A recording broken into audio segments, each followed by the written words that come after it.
Hello again, ladies and gentlemen. Saka here with another video of Saka Speaks On. This week, I'm apprehensive but positive over the announcement of the new NASCAR Heat game by Dusenberry Martin Racing. Their website is NASCARHeat.com. They are touting that Monster Games returns to NASCAR, and Monster Games is the one responsible for NASCAR Heat Dirt to Daytona, which was touted as a very good console racing experience. So far, so good. They say you can race in career mode or chase mode, as is standard fare. And they say it's the most fun you'll ever have in a NASCAR game. Now, I'm an old school gamer. I've played everything from Bill Elliott's NASCAR Challenge on NES through Days of Thunder on NES. I played Papyrus NASCAR Racing, all the NASCAR series from EA, and even NASCAR 14 and 15 that was released in the previous years, and even had my hand at iRacing, which isn't a NASCAR title, but certainly NASCAR cars, NASCAR tracks. It's a NASCAR game. They took to their Twitter today, so they're active on social media. If you want to give them a look, they are at DMR NASCAR Heat, all one word, and they answered some questions today from fans. And first of all, does the new game have the truck series in it? Obviously, people want the Dirt to Daytona experience where you start in a modified or perhaps an outlaw. That would be some licensing issues to work out there. But work your way up through the ranks from Saturday night short track driver all the way up through cup level. If we look at modern AAA sports games that NASCAR Heat will be competing head-to-head against, games like Madden, MLB, NHL, one thing that they all have in common, NBA as well, you start at the bottom and you try to impress people. You get a contract signed. You go through a career. It feels like you are making a name for yourself. Now, they say NASCAR Heat's evolution, that they're calling it, will only have the NASCAR Sprint Cup Series. That's good and bad. Of course, they want to appeal to the mass market appeal of the Sprint Cup Series. They don't want licensing issues with Nationwide or, Camping World to get the trucks in the Nationwide Series or Xfinity. I'm sorry, $5 in the sponsor jar. They don't want, I guess, because this is the first iteration, to put a lot of money into licensing those other series because they don't know how successful this game is going to be. Their biggest, I guess, draw would be from people like myself and others who have played Dirt to Daytona to remember NASCAR Heat. Yeah, I remember NASCAR Heat. It was fun. Shoot, it came out in 2000. I just got a brand new graphics card for my computer, and I remember downloading the demo, and this was a 56K modem that I was downloading this demo on, and it had one car that you could play. You could play as Bobby Labonte, and you could go to Richmond. That was the track that you could play. And I spent hours just being Bobby Labonte at Richmond, messing around with the physics, hitting F2. I remember F2 was the camera view that put you in front of the firewall. You could see the suspension. You could see the front tires moving up and down, and that was really cool. NASCAR from Papyrus didn't have that level of detail in their camera views. It was cockpit, hood, or roof, chase, and far chase, and that's all you got. So NASCAR Heat was sort of the next-gen title to take advantage of new graphics. The handling was pretty good. It was sim-like. You could get into the back of someone, and they would hospital wobble all the way down the straightaway trying to save it, which was fun. NASCAR racing, you hit someone in the back, they get out of shape 2 degrees, and all 4 tires lock up, and they skid wherever it is that they may go. So to see a driver try to save their car was incredible. That's what I want to see from this next NASCAR Heat.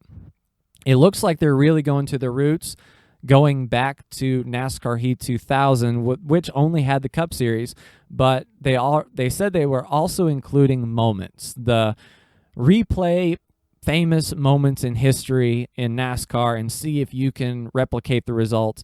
That's in modern sports games. But the fact that you're not starting from the bottom and working your way to the top doesn't distinguish this game any from NASCAR 15, which, in my humble opinion, isn't that good. I mean, I have NASCAR Racing 2003 season, and it's still a superior game. 14 years old, way, way superior.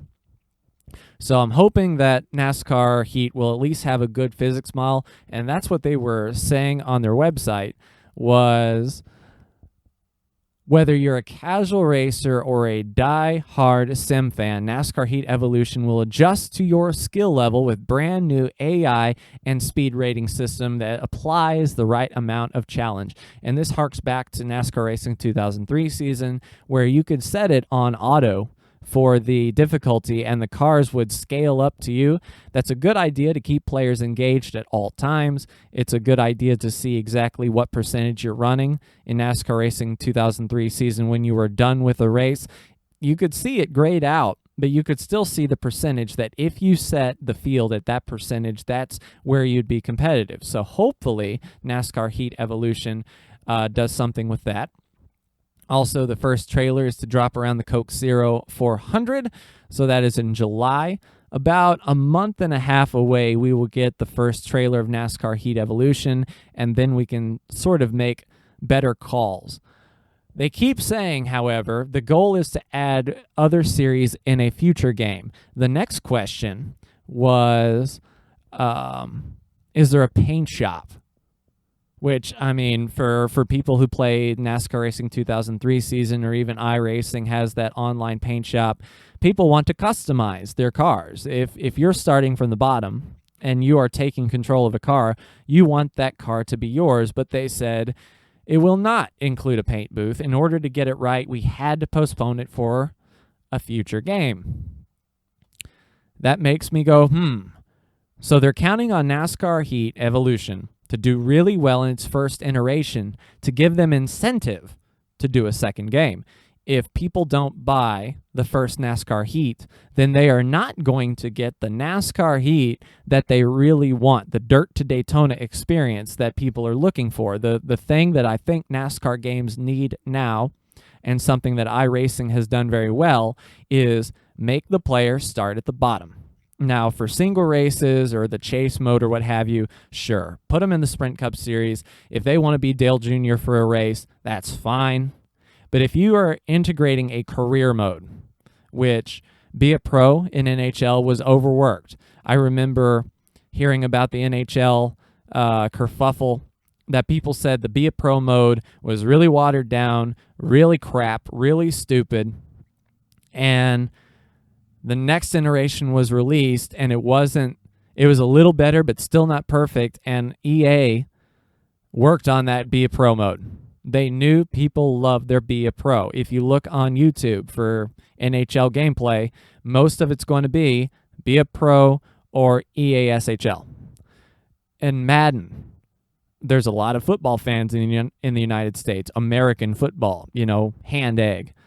And I remember the good old days when you could buy NCAA football and start in high school, get signed to a college, and then when you were done with NCAA football, you played 4 years of school, then you could upload that character into Madden and pick up right where you left off in the NFL draft. And it was true high school to the pros experience. And I think that's what NASCAR needs. And that's what people love so much about Dirt to Daytona is you started off as a short track racer. You started off trying to make a name for yourself, trying to impress people. You moved up to the Truck Series. You impressed people there, and then you got a shot at the Cup Series. I had so much fun in, I believe it was NASCAR Thunder 2003, working my way up through the Whelen Modifieds, and then the Truck Series, and then back then it was the Nationwide Series or the Busch Series, and then the Cup. I mean, that was a good transition. NASCAR Heat, I've got my eyes on you. I'm expecting, if the series is not in, if the paint shop is not in, I need a solid simulation experience, because when you're releasing on console, your only competition is last year, which honestly you could poop in a box and have it be better. But if you want to get to the PC gamers and you're releasing this on Steam, we're talking good wheel support, we're talking good force feedback, we're talking improved resolution. So don't make this for consoles and then port it over to Steam. We're going to know. Make it for, if you make a computer experience, make it feel like a PC experience. I'm not talking 4K textures. I'm just talking 1080p, 60 frames a second, good wheel support, and, you know, make it a powerful, you know, looking game. Make it a powerful sounding game, and do something different. That's all I ask. Otherwise, I'll give NASCAR Heat Evolution a pass, go back to NASCAR Racing 2003 season with my 2016 mod, and have plenty of fun that way. So NASCAR Heat, I want you to do well. I'm pulling for you. I was a big fan of NASCAR Heat. I want those moments to be really cool. I want videos from the drivers. Shoot, NASCAR Heat had all these drivers come in and film little clips for the game. I mean, something as small as that goes a long way to show that you're connecting with your audience. That's something that NASCAR games of the past don't have, and something that could really be good for you. But that's just my opinion. Either way, the Coke Zero 400 will come around in July, and I will be waiting with bated breath for the NASCAR Heat Evolution trailer. And I may do another video giving my thoughts on the trailer and you know, let you know what I see. But that'll do it for me and this week in Saka Speaks On. Thank you so much for listening. Like, share, and subscribe if you are so bold. And for Saka, I will see you in the next Saka Speaks On video. Take care.